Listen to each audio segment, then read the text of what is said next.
Welcome back to Cool Album Covers, episode 10? 10. Female Nudity, Obscured Artfully. This first cover by one of my favorite Hungarian-American jazz guitar players. Crowded though that field may be, Gabor Szabo. Not only is the young lady quite naked and in some sort of psychedelic frenzy, but might also possibly literally be on fire. Yeah, I can see that. Yes. Speaking of your mommy, like dry humping the landscape around a lake is a woman artfully obscured, borderline not obscured at all. It's the Mystic Moods Orchestra, Highway 1. I like that you have it on quadraphonic. There's nothing like throwing that around the room. You ever listen to the Mystic Moods at all, Mark?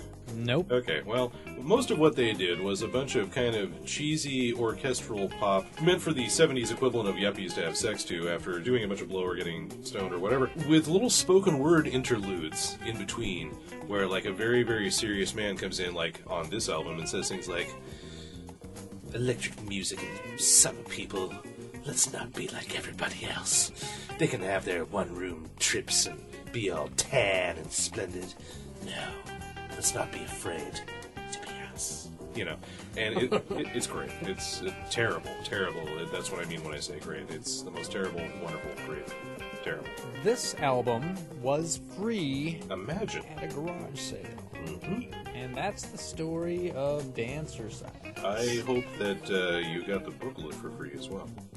So, back to Gabo Szabo again here. Gabo Szabo is like, that guy puts more tits on covers than anybody I know. He's a sick freak, and to be fair, are we actually even saying that the nudity is being obscured in any way here? I mean, I've got mud on me, sure, but, you know, men pay to go see things like that. Well, yeah, we're looking at the personification of nature, and so nudity is okay. They are also perhaps doing a little interpretive dance about what they suspect their granddaughters will be doing at Burning Man 30 years after this, right? Yes, exactly. Oh, that's awesome. Ruth Wallis. In the same line as the great Rusty Warren or perhaps Phyllis Diller, you know, that, like, foul-mouthed middle-aged broad. You pointed this out to me, and I think you're dead on, that this is sort of the root of the artist Shag. Yeah, and I've looked all over. I cannot for the life of me find the name of this artist. And it doesn't matter. It's like some faceless copy boy who did, 10 of these a day. So we're just going to attribute it to Shag. Yeah. And Ruth Wallis herself, of course, has a whole lot of bachelor party-style humor where you can see the joke coming from 10 miles off. But it's like the song, "He Wants a Little Pizza." What do you think are the odds that eventually it's going to end up as, "He wants a little pizza me"? Indeed, that's where she goes with it. And that will conclude yet another episode. Take care.